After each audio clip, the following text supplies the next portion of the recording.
Nah, makanya orang katanya kalau tangannya memberi gitu, daripada tangannya mendapat, meminta. Jadi kebahagiaan memberi itu rupanya lebih bahagia. Ya. Jadi seseorang yang bisa memberi, dia akan bahagia.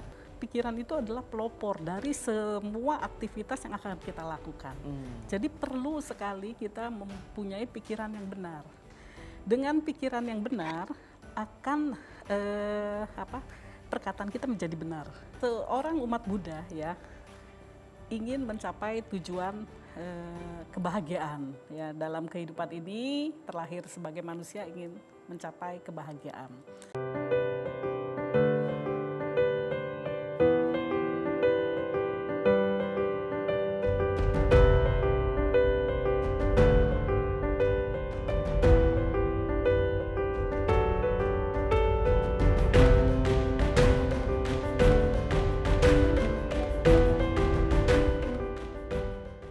Ya, kembali lagi bersama saya Sultan Rifandi dalam acara Interfaith di Mata Milenial Indonesia TV, Matanya Indonesia. Bu Titi nggak kerasa nih, udah segmen terakhir ya Bu Titi.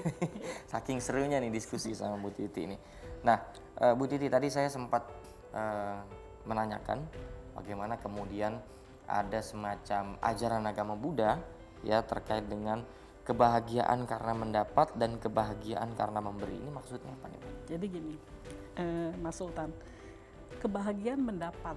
Jadi kita bahagia bisa mendapatkan gaji yang baik, mendapatkan rumah yang indah, mendapatkan pasangan yang baik, anak yang patuh ya.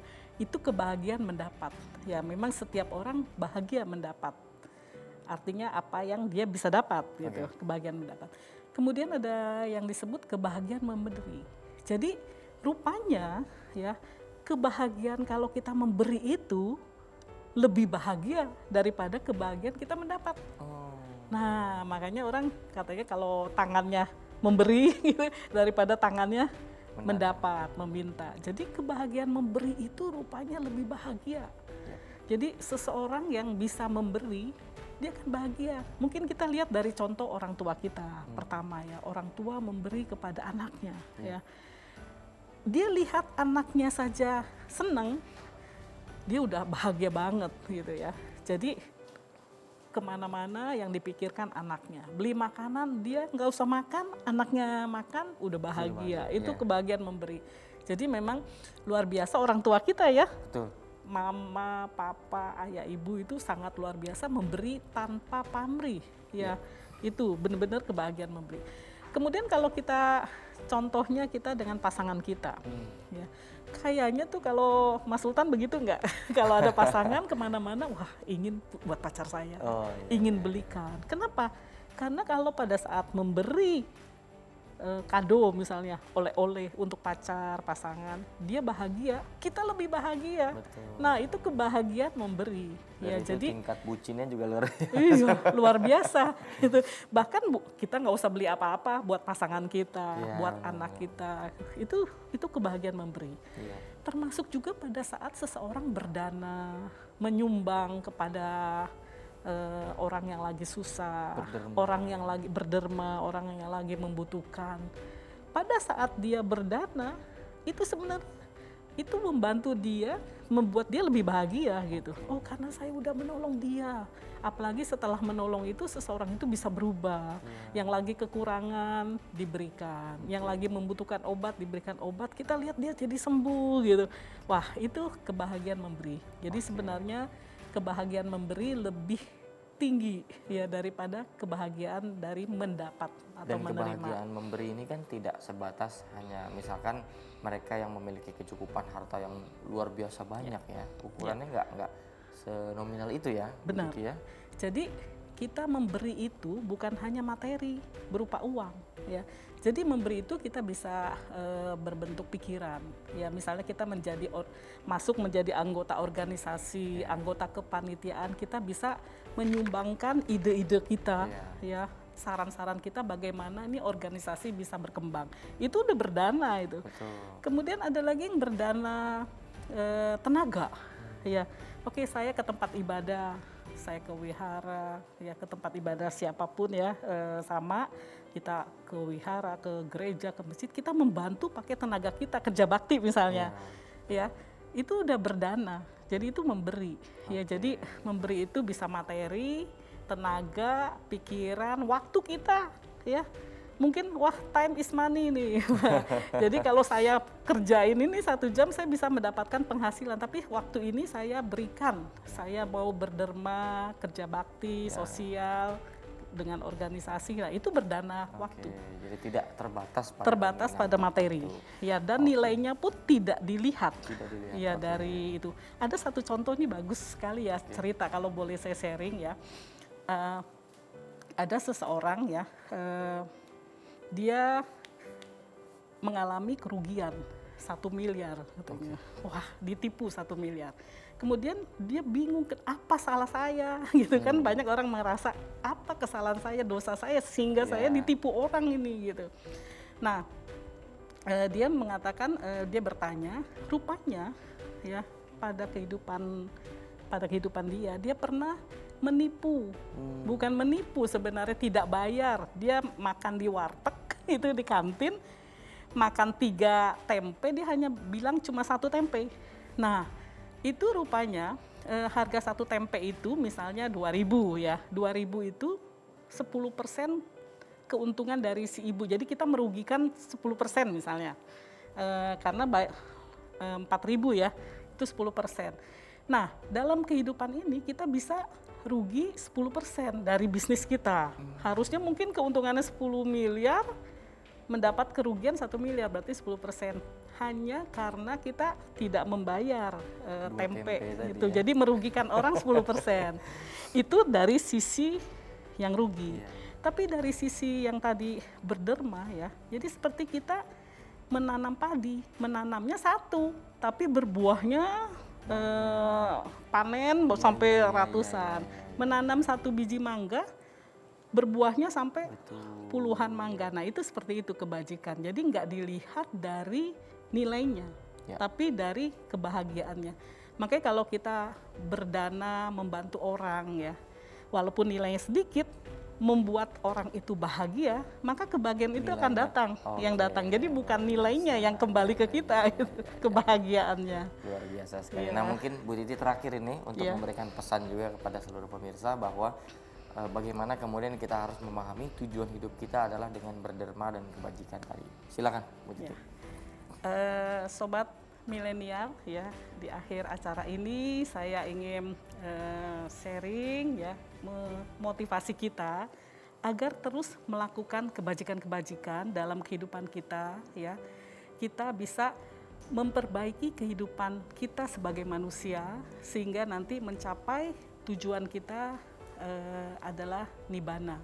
Tujuan akhir kita adalah nibbana dengan perbuatan-perbuatan baik yang kita lakukan di kehidupan ini. Terima kasih. Oke. Terima kasih banyak Bu Titi. Ini luar biasa sekali ilmunya. Terima kasih juga pemirsa yang telah menyaksikan dari awal sampai akhir episode ini. Tentu semoga apa yang disampaikan oleh Bu Titi tadi mampu kita pahami dan kita implementasikan dalam kehidupan sehari-hari. Tetap jaga protokol kesehatan agar terhindar dari penyakit dan virus apapun. Kami pamit undur diri. Tetap saksikan Interfaith di Mata Milenial Indonesia TV, matanya Indonesia. Terima kasih Bu Titi. Terima kasih.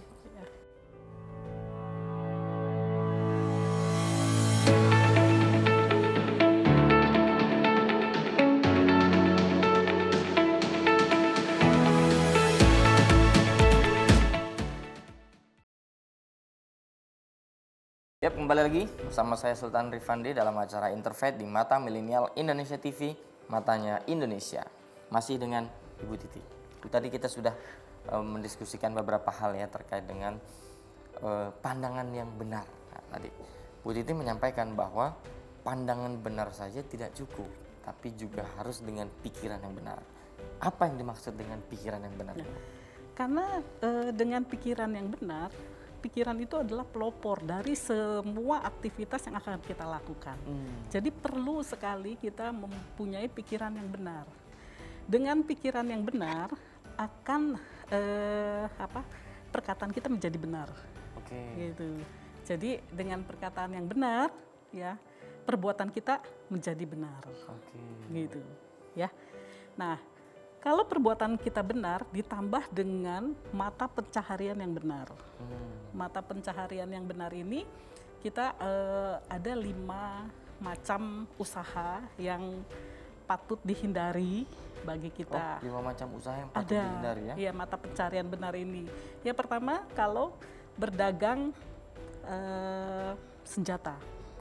Itu diusahakan kita hindari. Kenapa? Senjata kan akan mengakibatkan hal-hal yang kurang baik karena bisa membunuh orang, ya bisa melakukan kejahatan. Gitu. Jadi semacam Kita hindari, larangan ya, dihindari. ya Oke. kita hindari. Ya itu yang supaya pencarian kita benar. Oke, Ya. oke. Kemudian kedua berdagang manusia. Berdagang. Ya itu Human pasti. trafficking ya. Iya berdagang manusia ada juga. Waktu itu kan kehidupan seseorang menjual manusia, perbudakan ya, dan gitu. lain-lain sebagainya. Itu sebaiknya dihindari mata Oke. ya. Nah ketiga berdagang daging.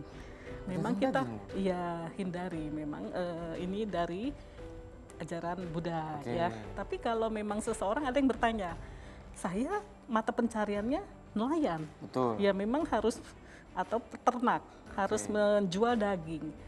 Kalau memang belum ada pekerjaan lain tetap dilaksanakan sambil melakukan kebajikan-kebajikan, nanti akan ada peluang-peluang lain sehingga pekerjaan itu bisa ditinggalkan. Tapi kalau selama memang belum, harus menghidupi keluarganya, menafkahi, mau nggak mau kita harus lakukan itu gitu. Jadi nggak apa-apa Tapi ya sebisa lakukan mungkin sebisa mungkin dihindari. Ya kemudian keempat berdagang ya berbisnis gitu yang bahan-bahan atau minuman yang memabukkan itu dihindari karena kalau nanti kita menjual alkohol atau menjual minuman-minuman keras itu akan membuat seseorang bisa kecanduan, bisa melakukan tindakan yang kurang baik. Jadi senjata, manusia, daging, dan juga minuman keras. Ya itu yang keempat. Yang kelima racun. Ya, jadi ada lagi bahwa kita hindari menjual racun karena kan memang nanti ada ya racun-racun itu ya. Betul, ya. betul. Racun itu bukan hanya bentuknya racun serangga, racun apa bukan racun itu bisa dalam bentuk obat-obatan yang bisa mengakibatkan orang keracunan gitu. Nah, itu sebaiknya kita hindari. Jadi ini yang beberapa hal yang dihindari lah ya dalam perniagaan dalam ajaran agama Buddha ya. Benar.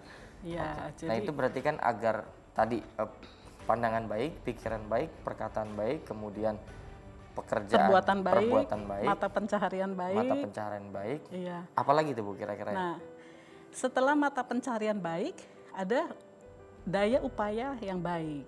Daya upaya baik itu artinya kita menghindari kejahatan, ya, menghindari kejahatan yang juga yang belum yang akan muncul misalnya kita udah menghindari, kita berusaha sungguh-sungguh menghindari kejahatan itu daya upaya ya. Jadi memang gimana caranya nih kita berikhtiar agar terhindar dari kejahatan. Benar gitu ya. Justru berdaya upaya saya mau melakukan kebajikan, ya itu dengan sungguh-sungguh, ya jadi itu daya upaya itu seperti itu melakukan kebajikan dan menghindari perbuatan-perbuatan yang kurang baik. Gitu. Nah itu 8 ruas jalan itu baru 6 ya. Baru 6, ya, 2 kemudian lagi. ke-7 perhatian benar. Perhatian benar. Iya, jadi memang kita harus melakukan perhatian benar sampai yang ke-8 adalah itu apa? Jadi kita melakukan samadhi gitu ya, perhatian ya. Jadi konsentrasi yang benar gitu. Nah itu kalau itu bisa dilakukan luar biasa. Ya, nah itu apakah kemudian kita sesanggupnya kita memilih mana dulu yang akan kita lakukan atau memang Buddha mengajarkan 8-8-nya harus dilakukan? 8-8-nya harus dilakukan, ya tapi bagi umat awam biasanya ya, mungkin lakukan yang apa dulu. Jadi saat ini kan kalau umat awam, Guru Agung Buddha mengatakan, lakukanlah Pancasila. Ya Pancasila, pernah dengar Pancasila, 5 sila itu yang harus dilakukan oleh umat awam. Pancasila Buddha ya? Iya, Pancasila Buddha. Nah, Pancasila yang perlu ya, nanti ini hubungannya ke sana juga ya. Pancasila itu bahwa kita menghindari diri dari pembunuhan. Pembunuhan makhluk hidup apapun ya. Terus bukan hanya manusia ya? bukan hanya manusia, menghindari pembunuhan Oke. karena itu akan menimbulkan kebencian ya. Oke. Kemudian menghindari pencurian. Pencurian dalam bentuk apapun. Ya pencurian itu tidak hanya dalam bentuk uang dicuri, tapi pencurian bisa dalam bentuk hak cipta, ya ide-ide seorang itu kan dicuri gitu bisa ya. Plagiarisme. Plagiarisme itu yang pencurian, ya, yang tren saat ini ya. Oke, yang ketiga penghindaran asusila.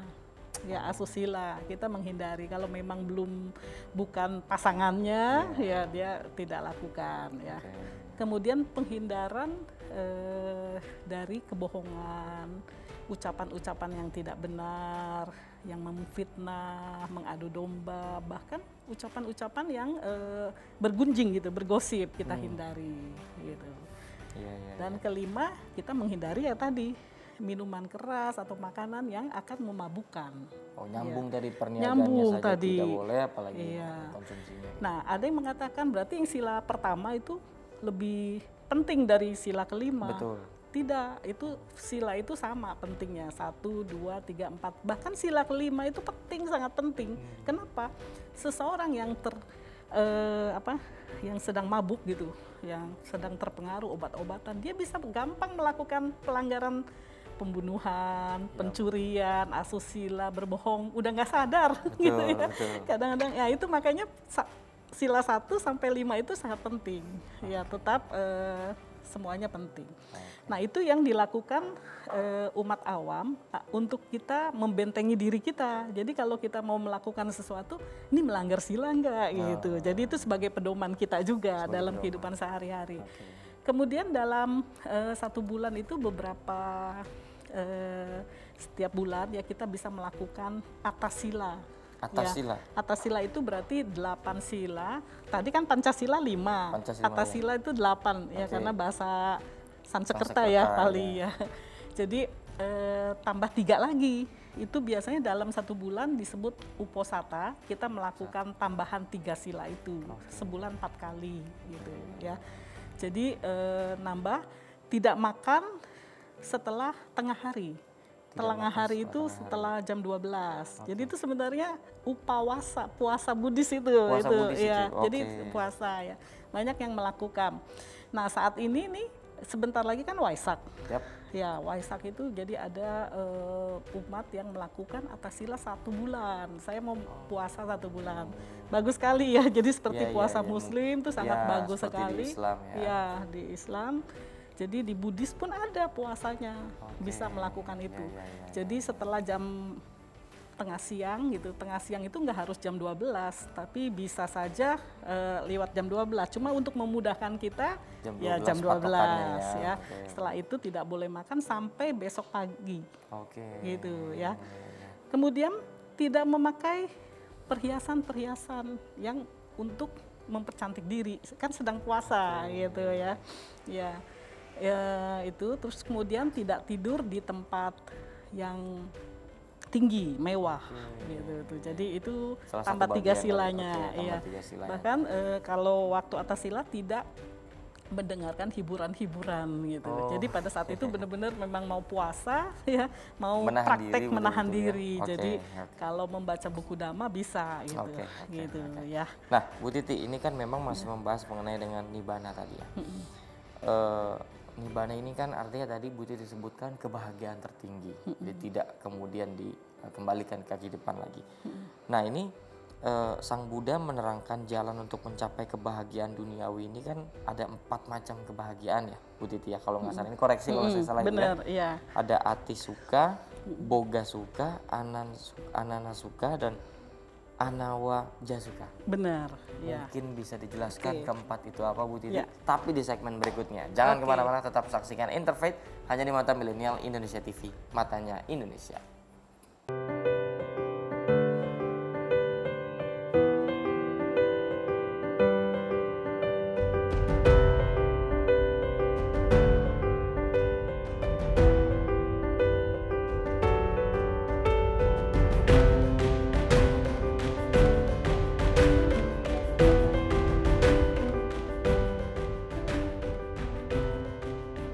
Kembali lagi bersama saya Sultan Rifandi dalam acara Interfaith di Mata Milenial Indonesia TV, Matanya Indonesia. Masih dengan Bu Titi. Nah Bu Titi tadi sempat saya sebelum break ada 4 jalan menuju kebahagiaan di dunia. Tentu ajaran agama manapun ya menurut saya juga mungkin tidak mengajarkan bahwa kita menutup kebahagiaan di dunia. Tentu sangat amat dipersilahkan jika kita memang ingin mendapatkan kebahagiaan dunia. Tapi kita perlu mengenal bagaimana kemudian agama Buddha ini mengajarkan cara mencapai kebahagiaan di dunia itu sendiri yang tadi saya sudah sebutkan 4 itu.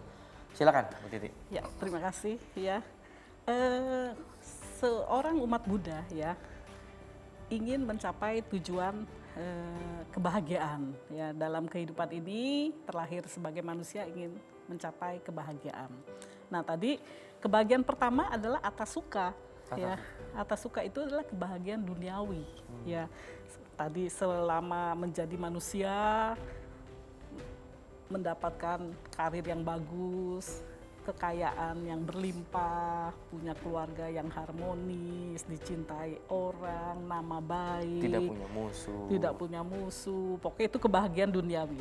Wah, itu satu kebahagiaan ya yang dapat dicapai oleh semua manusia. Dan ya, tidak terhitung nominal. Iya, betul. Tidak terhitung karena kebahagiaan relatif ya. Seseorang kebahagiaan bagi seseorang saya mendapat gaji UMR udah happy banget ya. Tapi ada yang merasa masih kecil, saya mau lebih tinggi. Jadi relatif. Tapi bagi seseorang bagaimana dia bisa berbahagia. Ya, saya udah cukup bahagia gitu dalam kehidupan ini. Mendapatkan hal-hal berlimpah di dalam duniawi ini, kehidupan duniawi. Itu atasuka. Atasuka.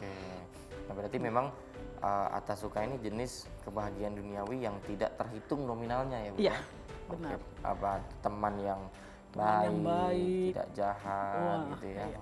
Nah, kalau yang kedua itu Bu, boga suka. Nah, boga suka. Boga suka itu artinya bagaimana seseorang yang sudah mendapatkan kekayaan itu bisa menikmatinya.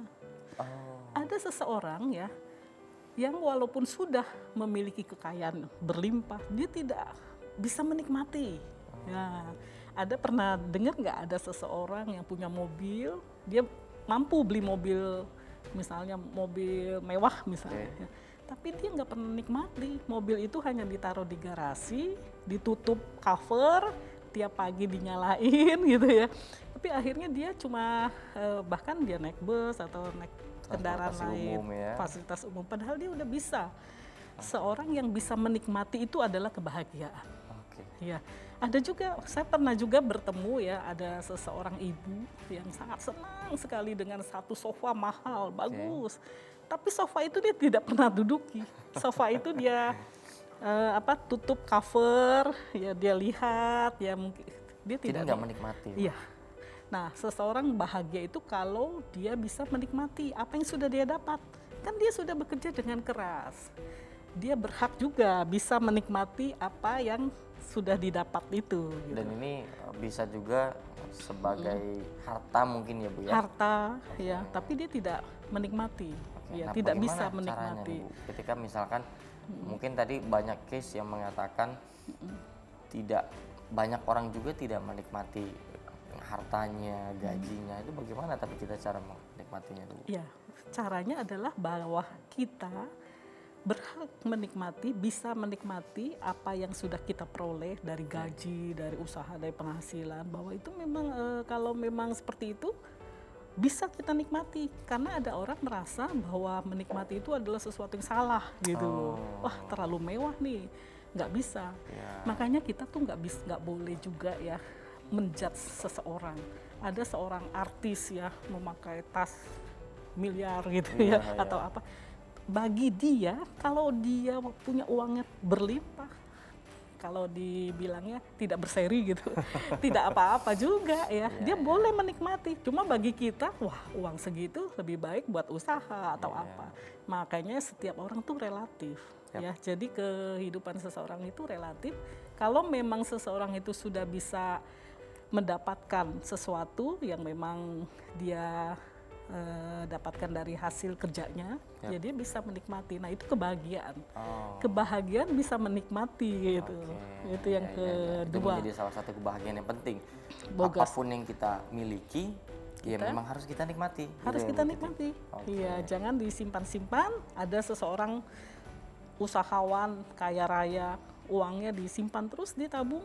Dia tidak, padahal dia punya cita-cita ingin punya ini atau ingin jalan-jalan, dia tidak mau. Sayang. Akhirnya karena umur atau penyakit, akhirnya dia meninggal, tidak bisa menikmati hartanya. Ada juga seperti itu. Iya, iya, iya. Ya. Nah, kalau yang anak-anak suka nih, Anak-anak suka itu adalah kebahagiaan karena tidak punya hutang. oh, Jadi makanya ini penting juga. ini benar. Jadi Guru Agung Buddha mengatakan kebahagiaan kalau kita tidak berhutang. Kenapa? Kalau kita tidak punya hutang, hidup kayaknya tenang, bahagia. Mau kemana saja bebas, nggak dikejar-kejar hutang, nggak harus mikirin bayar hutang. Bahkan nanti seadanya aja makan sudah enak saja gitu. Ada loh seseorang yang tadinya punya hutang, kemudian akhirnya bebas dari hutang, dia bilang, aduh saya makan nasi sama tempe aja terasa nikmat daripada waktu saya banyak berhutang, walaupun makannya mewah, katanya saya aduh pikiran nggak tenang gitu ya. Jadi itu sebenarnya kebahagiaan tidak memiliki hutang. Hutang ini maksudnya mungkin konsumtif ya. Iya, kita ingin punya TV bagus, cicil, punya handphone bagus, cicil. Itu yang akan membebankan. Jadi kehidupan kebahagiaan itu berkurang karena banyak pikiran bagaimana melunasi. Apalagi kalau sampai kita tidak bisa melunasi. Wah, pikiran itu banget ini namanya. benar-benar nggak ada kebahagiaan lagi itu. Betul. Nah, kalau yang anawa jasuka? Iya, anawaja suka itu kalau kehidupan kita tidak tercela. Kebahagiaan. Betul, sepakat. Orang yang tidak tercela, yang kita bilang ya orang yang silanya baik, orang baik, terkenal baik, tidak tercela hidupnya, dia akan percaya diri. Kemana-mana dia akan datang, disambut orang, kemudian dipercaya orang. Ya, terus para dewa pun senang ya. Jadi para bijaksana pun akan mendahulukan. Kalau kita melihat orang baik gitu, kita merasa nyaman ya. Wah, kayaknya kalau deket sama dia tuh nyaman, baik. Karena apa? Kita yakin kita nggak akan ditipu, nggak akan dibohongi. Nah itu kehidupan itu yang paling membahagiakan, yang tidak tercela. Nah, 4 kebahagiaan itulah yang menjadi pilar penting dalam menjalani kehidupan yang bahagia di dunia itu ya Bu ya. Nah ini kalau terkait dengan kecukupan hidup, kebahagiaan dan lain-lain sebagainya, ini kan memang ada semacam ajaran agama Buddha mungkin ya Bu Titi ya, kebahagiaan karena mendapat dan kebahagiaan karena memberi. Nah ini perlu tahu nih kita makna dari kebahagiaan karena mendapat dan kebahagiaan karena memberi ini apa sebetulnya. Kita akan jawab di segmen berikutnya. Ibu Titi jangan kemana-mana, tetap saksikan Interfaith hanya di Mata Milenial Indonesia TV, matanya Indonesia.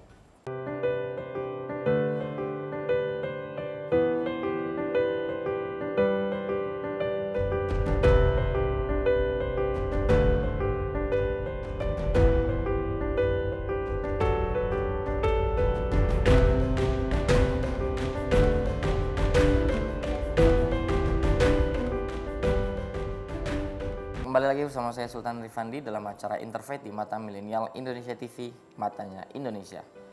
Bu Titi nggak kerasa nih, udah segmen terakhir ya Bu Titi. Saking serunya nih diskusi sama Bu Titi ini. Nah, Bu Titi tadi saya sempat menanyakan bagaimana kemudian ada semacam ajaran agama Buddha ya terkait dengan kebahagiaan karena mendapat dan kebahagiaan karena memberi. Ini maksudnya apa nih Bu? Jadi gini, Mas Sultan, kebahagiaan mendapat. Jadi kita bahagia bisa mendapatkan gaji yang baik, mendapatkan rumah yang indah, mendapatkan pasangan yang baik, anak yang patuh ya.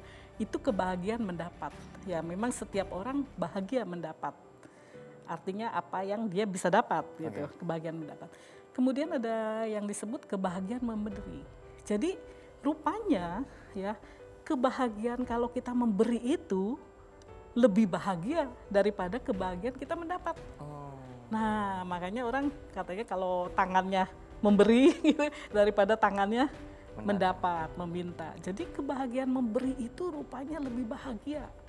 Jadi seseorang yang bisa memberi, dia akan bahagia. Mungkin kita lihat dari contoh orang tua kita. Pertama ya, orang tua memberi kepada anaknya ya. Dia lihat anaknya saja senang, dia udah bahagia banget gitu ya. Jadi kemana-mana yang dipikirkan anaknya. Beli makanan, dia nggak usah makan, anaknya makan, udah bahagia. Itu kebahagiaan memberi. Jadi memang luar biasa orang tua kita ya. Betul. Mama, papa, ayah, ibu itu sangat luar biasa memberi tanpa pamrih. Ya, itu benar-benar kebahagiaan memberi. Kemudian kalau kita contohnya kita dengan pasangan kita, ya, kayaknya tuh kalau Mas Sultan begitu nggak? Kalau ada pasangan kemana-mana, wah ingin buat pacar saya, ingin belikan. Kenapa? Karena kalau pada saat memberi kado misalnya, oleh-oleh untuk pacar, pasangan, dia bahagia, kita lebih bahagia. Betul. Nah itu kebahagiaan memberi. Dan Ya itu jadi tingkat bucinnya juga luar biasa. iya, luar biasa gitu. Bahkan kita nggak usah beli apa-apa buat pasangan kita, buat anak kita. Itu kebahagiaan memberi. Iya. Termasuk juga pada saat seseorang berdana, menyumbang kepada orang yang lagi susah, orang yang lagi berderma, orang yang lagi membutuhkan. Pada saat dia berdana, itu sebenarnya itu membantu dia, membuat dia lebih bahagia gitu. Oh, karena saya udah menolong dia. Apalagi setelah menolong itu seseorang itu bisa berubah. Yang lagi kekurangan diberikan, yang lagi membutuhkan obat diberikan obat. Kita lihat dia jadi sembuh gitu. Wah, itu kebahagiaan memberi. Jadi sebenarnya kebahagiaan memberi lebih tinggi ya daripada kebahagiaan dari mendapat atau Dan menerima. kebahagiaan memberi ini kan tidak sebatas hanya misalkan mereka yang memiliki kecukupan harta yang luar biasa banyak ya. Ukurannya nggak senominal itu ya. Benar. Begitu ya. Jadi kita memberi itu bukan hanya materi berupa uang ya. Jadi memberi itu kita bisa berbentuk pikiran. Ya misalnya kita masuk menjadi anggota organisasi, anggota kepanitiaan, kita bisa menyumbangkan ide-ide kita, ya saran-saran kita bagaimana nih organisasi bisa berkembang. Itu udah berdana itu. Betul. Kemudian ada lagi yang berdana tenaga, ya. Oke, saya ke tempat ibadah, saya ke wihara, ya ke tempat ibadah siapapun ya, sama kita ke wihara, ke gereja, ke masjid, kita membantu pakai tenaga kita, kerja bakti misalnya, ya itu udah berdana. Jadi itu memberi, ya jadi memberi itu bisa materi, tenaga, pikiran, waktu kita, ya. Mungkin wah time is money nih. Jadi kalau saya kerjain ini 1 jam saya bisa mendapatkan penghasilan, tapi waktu ini saya berikan, saya mau berderma, kerja bakti, sosial dengan organisasi, nah itu berdana waktu. Jadi tidak terbatas pada materi. Ya dan nilainya pun tidak dilihat. Tidak dilihat. Ya dari itu.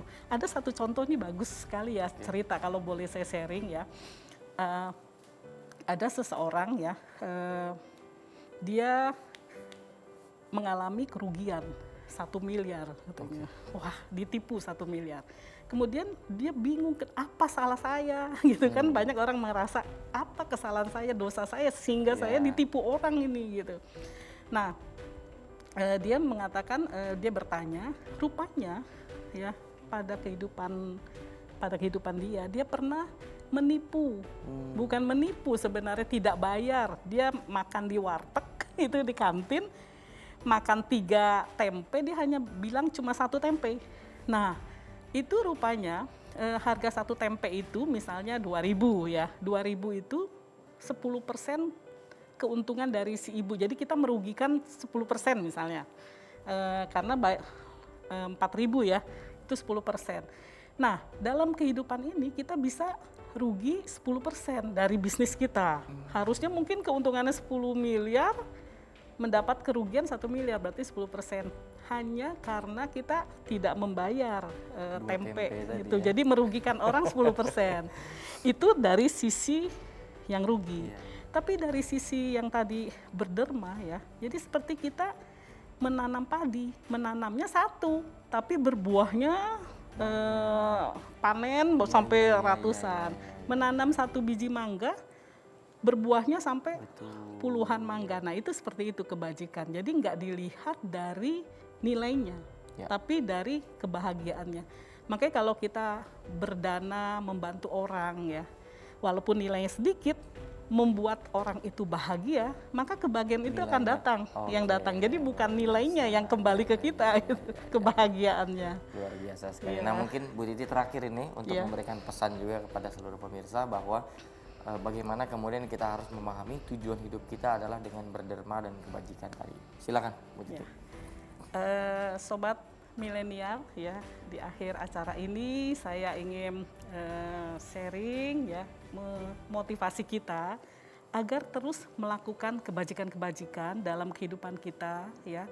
Kita bisa memperbaiki kehidupan kita sebagai manusia sehingga nanti mencapai tujuan kita adalah nibbana. Tujuan akhir kita adalah nibbana dengan perbuatan-perbuatan baik yang kita lakukan di kehidupan ini. Terima kasih. Oke.